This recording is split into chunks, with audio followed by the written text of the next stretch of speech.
Alright guys, what is up and welcome to what I can only describe as another absolutely epic day. I'm not really quite sure where to start with this video because what's about to happen is ridiculous. I'm still, basically the last few days or the last few weeks have been so busy and flat out that today has approached so quickly that I haven't really had time to even contemplate it. But basically we are on the road now to collect a new car, and you'll find out more about that shortly. But a bit of backstory first.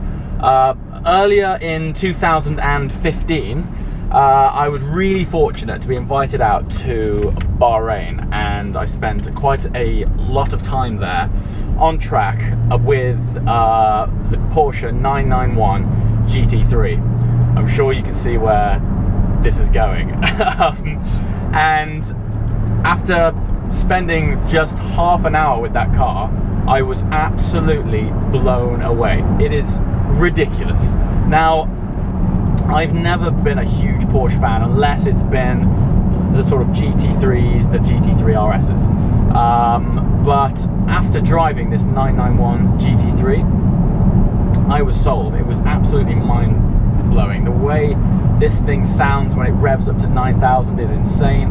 The turn-in is amazing. It's just an incredible package, and it makes you feel great when you're driving it. Anyway, so ever since then, I would say for the past sort of 11 months, I've been searching for the right GT3, and 2 weeks ago the right car just so happened to pop up for sale, and what did I do? I went and bought it. Which I'm still in a little bit of shock, because today is the day we're gonna go down and collect that car. It's ridiculous. So we're on the road and we're gonna go and pick up a 991 GT3. See you in a mo. Alright guys, what is up? We have just reached JZM Porsche in Kings Langley.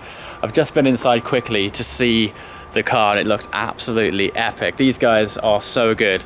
Their dealership as well is super clean, super cool, and they have some really tasty cars inside. So yeah, without further ado, let's go check out this car. Here we go. Great stuff. So, firstly, these obviously, just so you know, 2 flashes locks, and the top button there, 1 flash is going to obviously open the vehicle. We start on the outside bits on the vehicle, just to sort of give you a bit of a guide and stuff. Over here we've got washer fluid. Okay. And underneath here we've got obviously a brake fluid reservoir. Now the reality is you're not really going to need to play around with that yourself. This whole panel actually comes up and pings out, and then underneath there you've got the battery. Now, one thing you do need to be aware of, a lot of people put C-Tech chargers on, but obviously because of the nature of the battery with the start-stop technology, you have to make sure if you're going to put a C-Tech or something on there, it's got to be compatible. Okay. So that is something you do need to sort of have a look at. Sure. It pops back down. And then obviously underneath here as well, you've also got harness. Now the harness has never actually been fitted to the vehicle. Okay. But again, you've got a harness there for the driver's side. Great stuff. Okay. And likewise, there's a box in there for the fire extinguisher.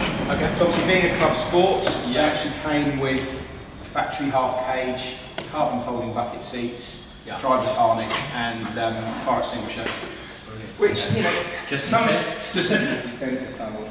Now, I mean, it's your call. I probably won't. Probably leave it out of there. Yeah, probably. I mean, I will be going on track quite a lot, but well, it's your call.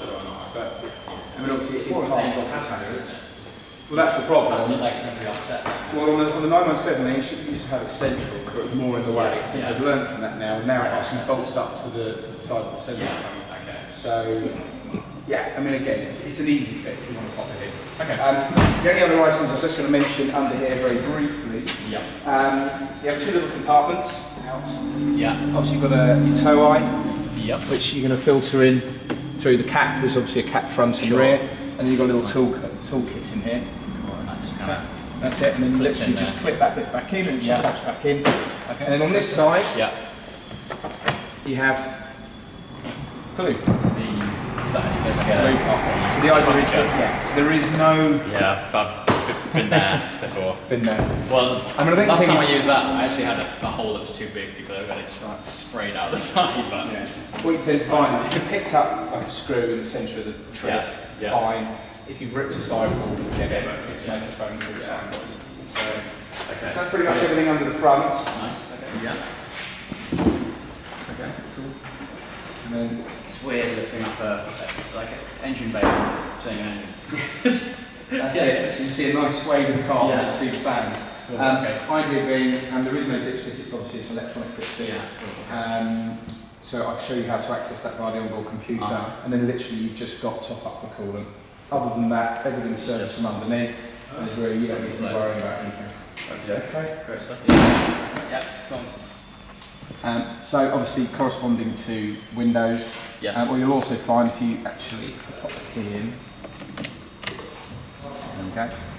That's going to nominate your mirror, move the glass obviously over to the passenger side. Yeah. The other thing you'll also find is if you pop it into reverse and you have the switch nominated on the left, it will actually dip the mirror for you. Dip it down? Yeah. Brilliant. And pop it back over to that side and it flips back up again. Cool. This is your onboard computer here. And then you've got cruise control on the left, and you've got obviously indicators and main beams. It's probably worthwhile if you just pop your foot on the foot brake.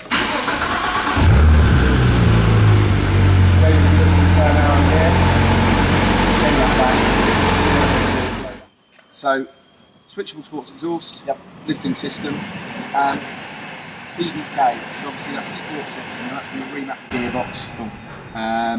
What you also find is when that's running, it will also activate the sports. Yeah, the PASM, sports active suspension. Okay, cool. You can actually drive the car in sport mode and then deactivate the suspension. Sure. Sometimes with UK roads, the surface isn't brilliant. Sure. So it's. I mean, I personally like driving it in sport. I feel it's a bit more responsive. But I like to actually just slacken the shocks off a little bit. Totally agree. Yeah. So I think that's a nice compromise. Yep. In terms of gearing, obviously central rev counter. That's sort of a 911 trait that sort of really followed it all the way through. But you will find here you've got your diagram to basically indicate where you are. So you've got park, reverse, neutral and drive. And then this will actually illuminate and it will tell you you've got your it's really all your gears on here. Sure. What you can do is, again, once it's in D, you can pop it across into manual mode and you can then just use this, or you can go up and down on the paddles. Cool.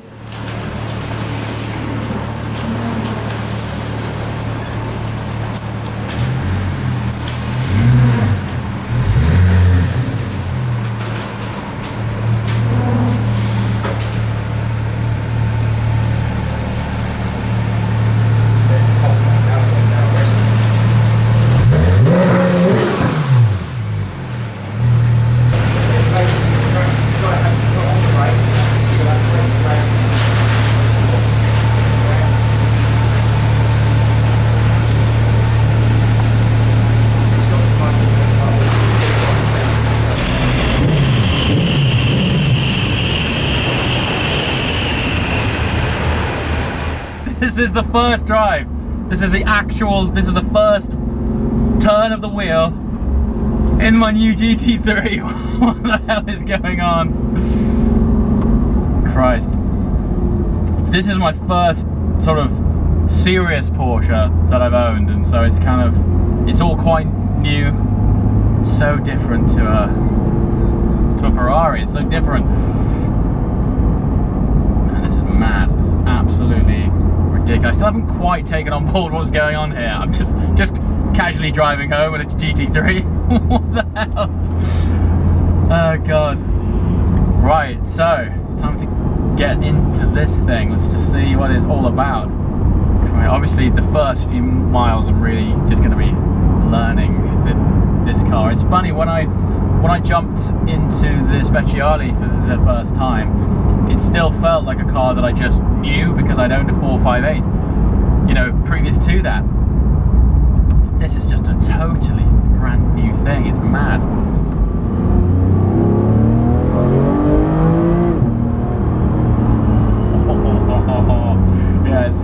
got that, you know, signature Porsche tone. It still sounds like a Porsche, like a proper GT Porsche. I mean, it's the business. And these bucket seats, they're hugging me nice. It just makes me want to get on the track, you know. And looking in my rear view mirror, not only have I got a massive wing, but I've got scaffolding from a roll cage as well. It's just like this race car in this thing, you know. Oh, the steering feels lovely, it's well weighted, and I cannot wait to get to grips with this thing and just understand how great it is. It feels so purposeful. Even at this speed, it just feels so in tune with the tarmac, you know. The sat nav on. At the minute, I don't really know even how to turn that thing down or off or anything, so. Yes. Porsche man. What on earth? It feels alien to me. Please leave the roundabout. Now a Porsche owner. What the hell?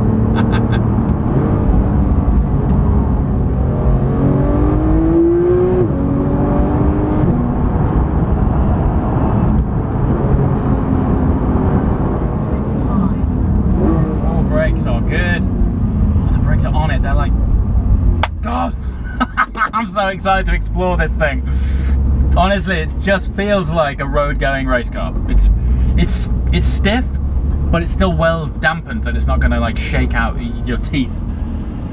Yeah, cool, very, very cool so far.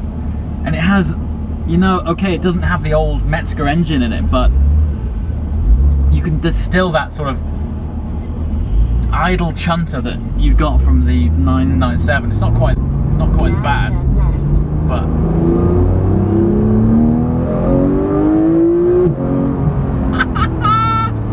You know, even before I bought this car, I was researching exhausts. I'm gonna have to spend some time with it. Is it gonna need one? I don't know. It sounds epic as it is. I don't know. Let's spend some time with it and see. Visibility's good. Everything's good. Everything is more than good. Everything is absolutely epic. Yeah, very cool.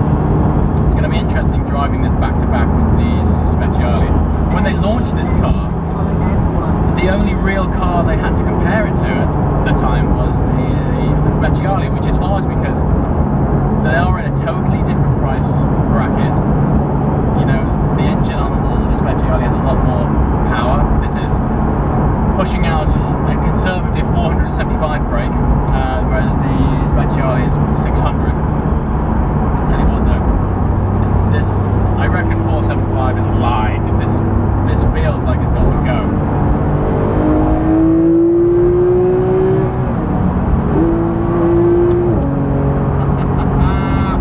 I don't know if I need a pipe. I don't know. So far, it's putting a big grin on my face. That's what pipes are. Pipes are grin pipes, you know. Man, wondering if I should have done the Porsche thing sooner. But I've only been driving 5 minutes. It's great. These seats are comfortable too. They are good. I'm gonna get over here. Got wing? Yes, got wing. Big ass wing. Times.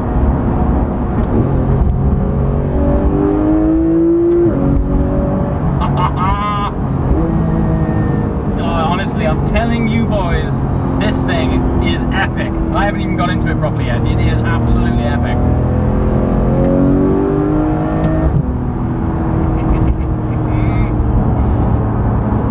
This is surreal. Slap me in the face. What is going on? What is happening right now? Do you know, I think I'm more excited about this car than I thought I was because it's so new. It's so new to me. It's a totally different brand. And it's got a totally different feel about it than anything else that I've been driving lately, you know? It's so on its toes as well. I just want to get this thing on the track. Road trips, Alps, this thing is epic. This steering wheel, I mean, not only is it clad in Alcantara terrace, so it just feels like a purposeful place. It's completely void of any buttons at all. So jumping from something like the F12 or the Speciale, where this thing is smattered in buttons, all of the controls which are on these stalks here are actually on the steering wheel. I'm looking at this and it's just steering wheel. And actually that's quite a refreshing experience, because it just says to you, driving. That's, you know, driver. I like this. That gear shift.